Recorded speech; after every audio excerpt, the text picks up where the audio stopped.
দাদা, কালকে সাংসদ বিধায়ক একটা টানাপোড়েন ছিল, তার মাঝেই আজকে দেখা গেল যে ওই পানি মন্দির স্কুল থেকে সভাপতি পদ থেকে পদত্যাগ করলেন গৌরীকান্ত মুখার্জি। কি বলবেন? খুব ভালো হয়েছে, মঙ্গল হয়েছে। তার কারণ হচ্ছে গোটা টাউনে যত স্কুল আছে, 27 নম্বর ওয়ার্ডে যেরকম শিক্ষা মন্দির, আমাদের দেশবন্ধু স্কুল 23 নম্বর ওয়ার্ডের, সব জায়গার প্রেসিডেন্ট ভজন।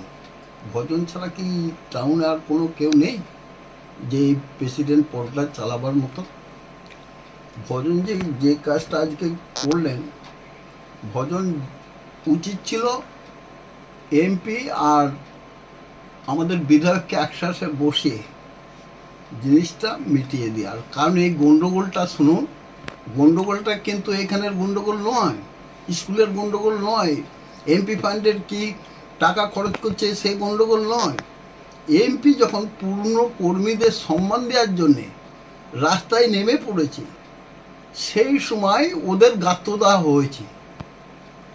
ওরা মুষ্টিমেয় কমিশনারদের নিয়ে ভাবছে দল করব। আমি এটা বিধায়ককে বলেছিলাম, তোমরা যে কাজটা করছো আজকে লোকসভায় কেন আমরা হারলাম, 28.5 ভোটে পেছিয়ে গেলাম কেন বিধানসভা থেকে, অথচ বিধানসভায় আমরা জিতি, পৌরসভায় আমরা জিতি। এটা হচ্ছে কারণ। তখন বললো, বিধায়ক বললো তুই বল। আমি বললাম পুরনো কর্মীরা তোমার সাথে নেই, পুরনো কর্মীরা না থাকার জন্যই এই রেজাল্টটা খারাপ হচ্ছে। বিধায়ক বললেন পুরনো কর্মীদের তুই এক কাজটা করার চেষ্টা কর। আমি সেটা করলাম। বিধায়ক এলেন না, সেখানে রচনা এলেন। ও রচনাকে বারণ করে দিয়েছিলেন, কমিশনারদের বারণ করেছিল কেউ যাবি না। সেখানে 7-8টা কমিশনার এলো, রচনা দিয়ে এলেন, তপন দাশগুপ্ত এলেন। গন্ডগোলটা কিন্তু সেইখান থেকে, গন্ডগোলটা কিন্তু স্কুল নিয়ে নয়। এইবার স্কুলে যেহেতু এমপি ফান্ডের টাকা দিদিমণিরা কাজ করিয়েছেন, দিদিমণিদের অকথা কুকথা বলে চিল্লেছেন। আমাদের বিধায়কের একটু সুগার আছে, তো ওটা অল্পে উত্তেজিত হয়ে যায়। আর পাশে যারা সাঙ্গপাঙ্গ থাকে তাদের উচিত হচ্ছে বিধায়ককে সামলানো। আজকে দেখুন একটার পর একটা ছেলেরা বিধায়কের পাশ থেকে সরে যাচ্ছে, তাতে কিন্তু রেজাল্ট তৃণমূলের ভালো হচ্ছে না। কি হবে? আজ যারা বসে আছে তার সঙ্গে আরও 20টা ছেলে গিয়ে চুপ করে বসে যাবে।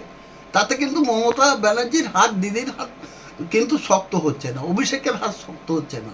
উনি এখানে সেটা ক্ষতি করে দিচ্ছেন। তাই আমার কথা হচ্ছে, রচনাদি যে কাজ করছেন, তার এমপি ফান্ডের টাকা তিনি দিয়েছেন, কাজ করাচ্ছেন, অন্যায়টা কোথায়? আজকে ভজন তাদের হয়ে বলছে আমি এই গন্ডগোলের জন্য আমি সরে গেলাম। ভজনকে বলুন দেশবন্ধু স্কুল থেকে সরে যেতে, শিক্ষা মন্দির স্কুল থেকে সরে যেতে। সেখানে প্রেসিডেন্ট ছিল, আমাদের বিধায়ক কেটে ভজনকে করেছে। ভজন ছাড়া কি আর টাউনে লোক নেই? আজকে এই কথাগুলো আপনাদের বলার হচ্ছে তৃণমূলকে শক্তিশালী করার জন্য আমি বলছি। পুরনো যেসব কর্মীরা আজকে বসেছিলেন, আজকে রচনা ব্যানার্জি কিন্তু পুরনো কর্মীদের আবার কিন্তু একত্রিত করেছেন, আর উনি আসছেন না। এইটাই হচ্ছে গন্ডগোলের মূল ফ্যাক্ট। মানে কি আপনি বলতে চাইছেন যে পুরনো কর্মীদের একত্রিত করা, সেটা কি বিধায়ক পছন্দ করছেন না না? না, উনি পছন্দ করছেন না। আর 2 নম্বর হচ্ছে, তাহলে তো তিনি আসতেন।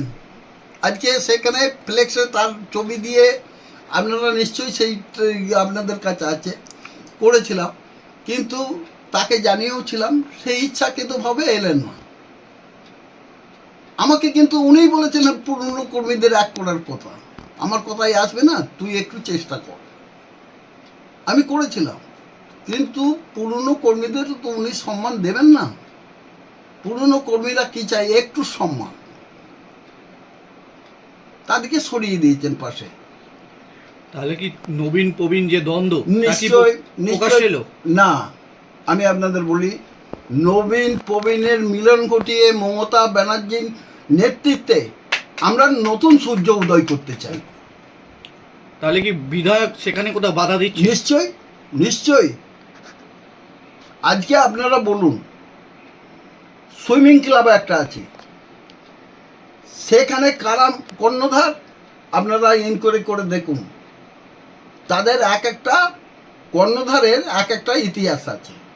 আমি বলেছিলাম বিধায়ককে, আপনি যাদের নিয়ে বিধানসভায় মেলা করলেন, যারা মঞ্চে বসে আছে, তাদের বিরুদ্ধে, তাদের যদি রেখে আমাদের নিচেই বসিয়ে রাখেন, কে আসবে আমি জানি না, আমার পক্ষে আসাটা সম্ভব নয়, আমি আসবো না।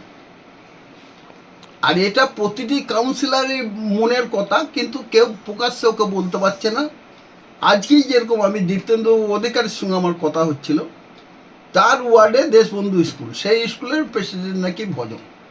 আমি বললাম তোদের যোগ্যতা নেই। বললো কে বলবে কার কথা, সেও তো সিআইসি, তার ওয়ার্ডের সে হয় না কেন? ভজন আর বিধায়ক সবগুলো চালাবে কেন? আমার কথা নয়, চুঁচুড়ো মানুষের কথা। তাহলে বিধায়ক মানে ওর নিজের গোষ্ঠীর সব লোকজনকে চালাতো। হ্যাঁ, বিধায়ক নিজের লোকগুলোকে নিয়ে এইসব করে। নিশ্চয়ই তার মধ্যে তাদের হয়তো কোনো স্বার্থ আছে। কি স্বার্থ থাকতে পারে, কি মনে সে করছেন? স্বার্থ আপনারা করে কোনো বুঝতে পারবেন, আমি এর বেশি কিছু বলবো না। এতে কি কোথাও দলের ভাবমূর্তি নষ্ট হচ্ছে? নিশ্চয়ই 100% হচ্ছে। আমরা দিদিকে জানিয়েছি, আমরা অভিষেককে জানিয়েছি, আমাদের মিটিংয়ের সমস্ত কপি আমরা পাঠিয়েছি। আমাদের এরকম করার পর তিনি আসেন না। শহরের হৃদয় বলতে চুঁচুড়া মাঠ, চুঁচুড়া মাঠের আজ এই অবস্থা, এটা নিয়ে কি বলবেন? চুঁচুড়ো মাঠের অবস্থা আপনি জানেন না। যারা প্রথম মাঠটা তৈরি করল, তার মধ্যে ক্রীড়াপ্রেমী আমাদের সবচেয়ে গর্ব চুঁচুড়োর মানুষের তন্ময় বসু, ইন্ডিয়ার ফুটবল ক্যাপ্টেন ছিল। সে নিজে দাঁড়িয়ে থেকে মাঠগুলো সব করেছিল। আজকে সেই তন্ময় বসু